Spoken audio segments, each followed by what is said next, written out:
നിങ്ങൾ ഈ കഥ കേട്ടതാണോ? ഒരു ഗോത്ര ആചാരം റഗ്ബിയിലൂടെ ലോകം മുഴുവനായിട്ട് അറിഞ്ഞൊരു സംഭവം. എതിരാളികളെ വെല്ലുവിളിക്കാനും നേട്ടങ്ങൾ ആഘോഷിക്കാനൊക്കെ വേണ്ടിയാണ് ഹാക്ക നൃത്തം ന്യൂസിലൻഡിലെ മാവോരി ഗോത്രങ്ങൾ ആചരിച്ചിരുന്നത്. എന്നാൽ 1888 ന്യൂസിലൻഡ് റഗ്ബി നാഷണൽ ടീം അവരുടെ മത്സരങ്ങൾക്ക് മുമ്പ് ഒരു റിച്വലായി ഹാക്ക ഡാൻസ് ചെയ്തു തുടങ്ങി. ബ്രോഡ്കാസ്റ്റിലൂടെ ഈ ഒരു ആചാരം ലോകം മുഴുവൻ അറിഞ്ഞു. ഇത് കാരണം റഗ്ബി വേൾഡ് കപ്പ് അടക്കമുള്ള ടൂർണമെന്റുകൾക്ക് ആരാധകരും വർദ്ധിച്ചു.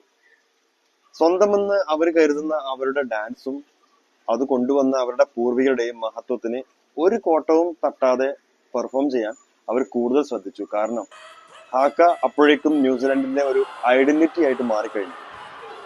മാവോരി സംസ്കാരത്തെ കുറിച്ച് പഠിക്കാനായിട്ടും അറിയാൻ വേണ്ടിയിട്ടും ടൂറിസ്റ്റുകൾ പല ഭാഗത്തു നിന്നും ന്യൂസിലൻഡിലേക്ക് ഒഴുകി. പ്രോഡക്റ്റും സർവീസും മാത്രമല്ല, ശക്തമായ നിലപാടുകളും മഹത്വമേറിയ ആചാരങ്ങളും ലോകത്തെ മുഴുവൻ അറിയിക്കാൻ സ്പോർട്സ് നല്ലൊരു ടൂളാണെന്ന് സ്പോർട്സ് മാർക്കറ്റിംഗ് പ്രൊഫഷണൽസ് തിരിച്ചറിഞ്ഞ ഒരു സംഭവം കൂടിയായിരുന്നു അത്.